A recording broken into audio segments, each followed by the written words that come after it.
My name is Nikki, and not long ago, in a quiet kitchen that smelled faintly of tea and dust, my father agreed to something that would change my life while I stood just a few feet away, hidden behind a half-closed door, listening to every word he thought I would never hear. If you saw me now, walking freely, choosing my own path, deciding what my life looks like, you wouldn't notice anything unusual. You wouldn't see how close I came to losing all of that. But I did. And it didn't happen all at once. It happened slowly until it didn't. I'm 22 years old, and I grew up in a village where time didn't move forward. It repeated itself, circling the same routines until every day felt like a copy of the last. The roads were dusty, the houses leaned like they were tired, and news traveled faster than the wind, which meant nothing ever stayed private for long. In a place like that, you learn something early. You don't leave easily. Most mornings began before the sun had fully risen, when the air still carried the cold of the night and the world felt unfinished. I would wake up to the sound of metal pots or my stepmother calling my name, not loudly but sharply enough that ignoring her was never an option. By the time my feet touched the rough floor, I already knew how the day would go. Cleaning the same corners, washing the same dishes, fixing things that would break again tomorrow. It wasn't just routine. It felt like being slowly erased, one repeated motion at a time. And somewhere in those long, identical days, a question began to grow quietly inside me. Is this all my life is ever going to be? Sometimes I would step outside and look up at the sky, not because I had time, but because I needed to remind myself that something bigger existed. The sky never looked trapped. It never repeated itself. And every time I stared at it long enough, I felt something dangerous. Hope. But hope in a life like mine doesn't feel comforting. It feels like the beginning of disappointment. My father was not a loud man, but his silence carried weight, the kind that filled a room and made you careful about every word you spoke. When I was younger, I believed that if I tried hard enough, worked faster, spoke softer, made fewer mistakes, something in him would soften. So I tried. Again and again. But nothing changed. And eventually, I stopped trying to be seen because it felt like knocking on a door that had already been locked from the inside. My mother died when I was still young enough to need her every day and old enough to feel her absence in everything. I don't remember her face clearly anymore, and that frightens me more than I can explain. But I remember how she made me feel. Safe. Like no matter what happened, there was a place where I belonged. After she was gone, that feeling disappeared, and nothing in the house ever replaced it. Then my father remarried, and the house didn't just change, it shifted, like something steady had been replaced with something sharp and unpredictable. My stepmother moved quickly, spoke precisely, and measured everything in terms of value, not emotional value, money. How much is this? We can't afford that. We need more. Even when she smiled, it didn't feel like warmth. It felt like calculation. And slowly, I began to understand something I wasn't supposed to realize. In this house, everything had a price. Even people. Money was always a problem, but it wasn't just about numbers. It was about pressure that never left. At night, I would hear my father talking, sometimes arguing, sometimes falling into long silences that felt heavier than shouting. That kind of stress doesn't stay in one place. It spreads into the air, into decisions, into the way people start seeing each other. And without realizing it, I began to feel like I wasn't just part of the family, I was part of the burden. Then one night, something shifted. Not loudly, not suddenly, but in a way that made everything feel different, even before I understood why. I was sitting on my bed, brushing my hair slowly, when I noticed how quiet the house had become. Not peaceful quiet, waiting quiet. The kind that makes you feel like something is about to happen, even if you don't know what. Then I heard it. Voices. Low, careful, from the kitchen. My father doesn't whisper, so I stood up. Each step toward the door felt deliberate, like my body already knew that whatever I was about to hear would matter more than anything I had heard before. I didn't plan to listen, but something inside me insisted, stay. So I did. And that decision changed everything. My stepmother spoke first, her voice controlled but urgent, like she had already thought this through. "We can fix everything," she said, and even before she finished, I could hear the promise in her tone. The debt, the bills, all of it. I felt my chest tighten because solutions in this house always came with a cost. Then she said my name, and the world seemed to stop.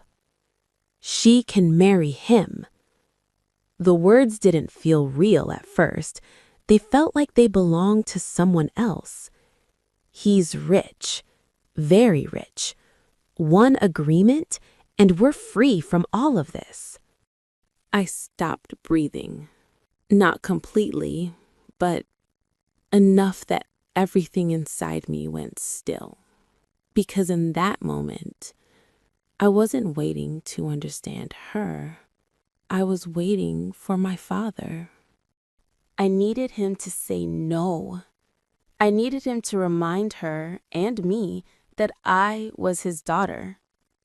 There was silence, long enough to build hope, long enough for me to believe, just for a second, that he was choosing me.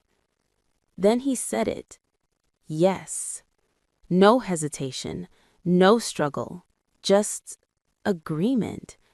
And something inside me didn't break loudly. It broke quietly, which somehow felt worse. A week later, he called me into the same kitchen, as if the place itself had become part of the decision.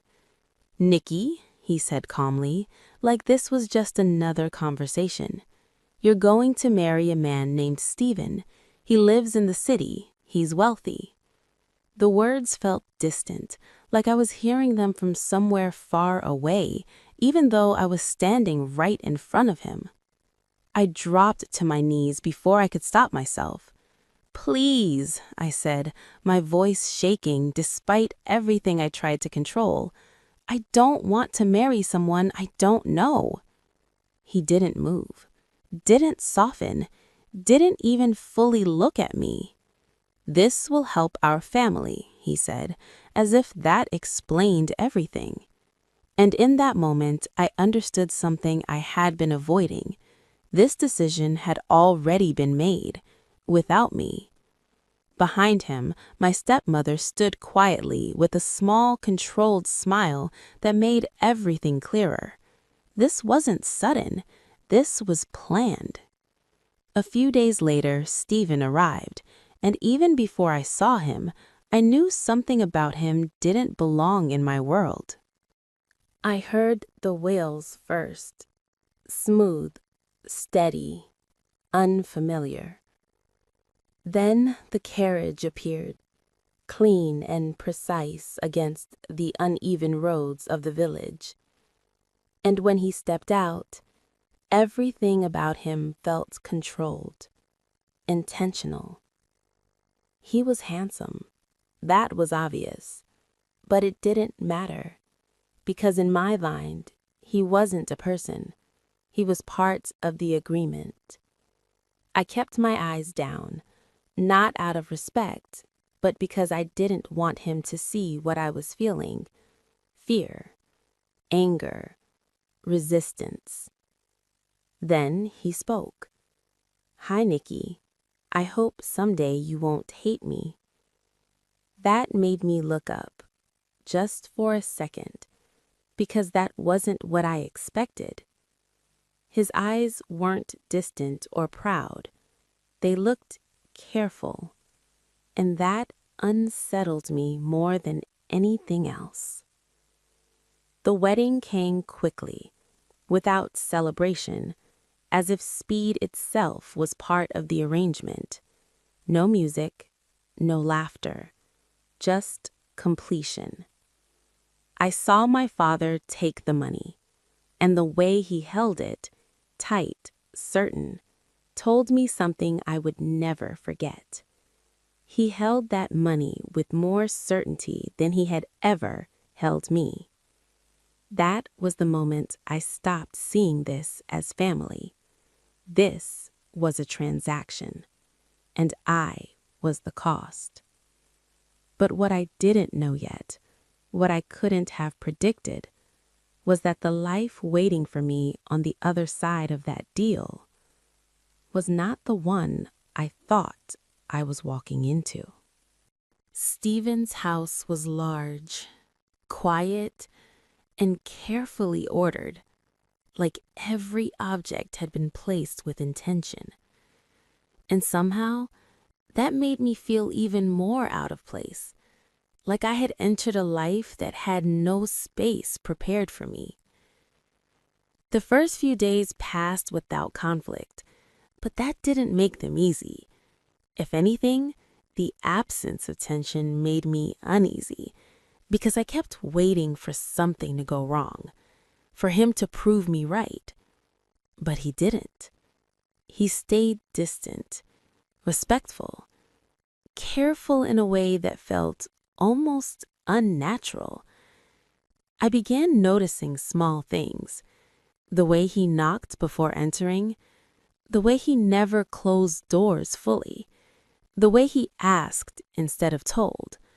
None of it matched the story I had built about him, and that confused me, because confusion forces you to question what you believed.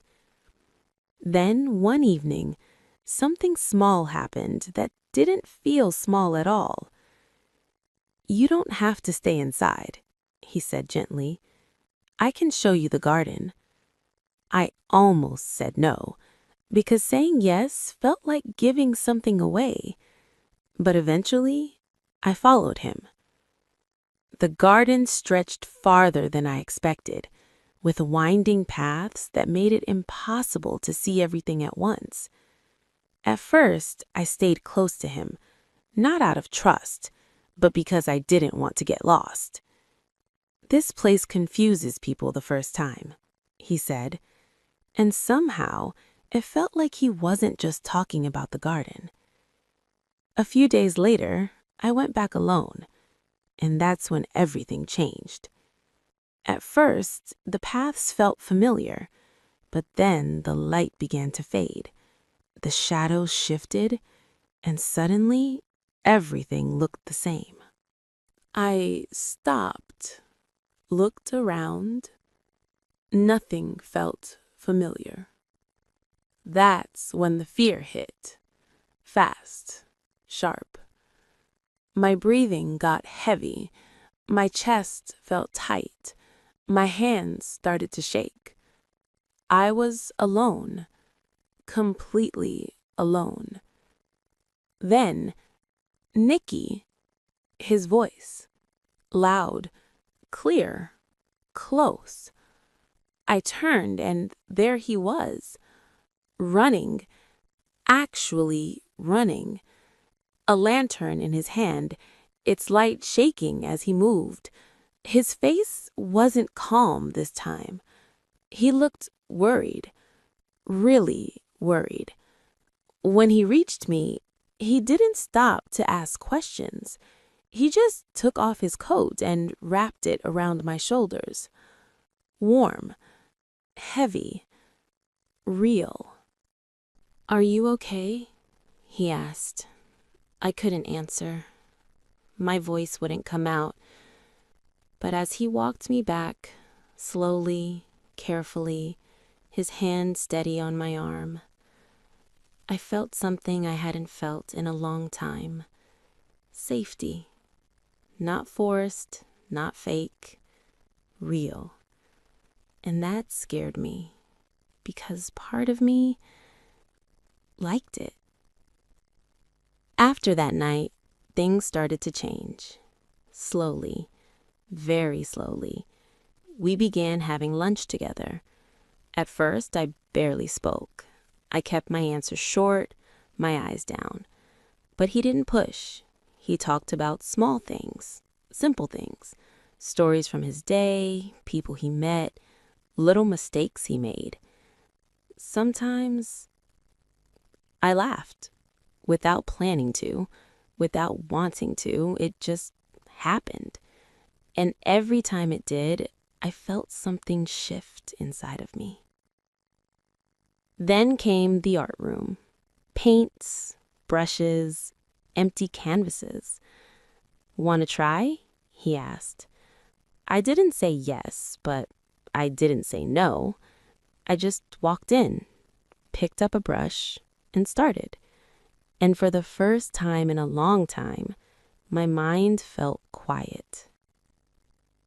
Weeks passed, and without even noticing, I started waiting for the lunches, for the conversations, for the quiet moments. The anger inside me didn't disappear, but it softened. Then one day, in the city, everything became clear. "I just want you to be happy," he said. Not control, not pressure, not expectation, just choice. And when my past came back, demanding more, I didn't break, I didn't bend. I stood there, and I said, no. Now, I paint, I laugh, I walk freely in the same garden that once made me feel lost. And when I look at him now, I don't see a man who bought me. I see the man who gave me something no one ever had before. A choice. I'm Nikki, and this time, I chose my life. Thanks for listening to my story. If you liked it, hit that subscribe button, drop a comment, and tell me where you're listening from.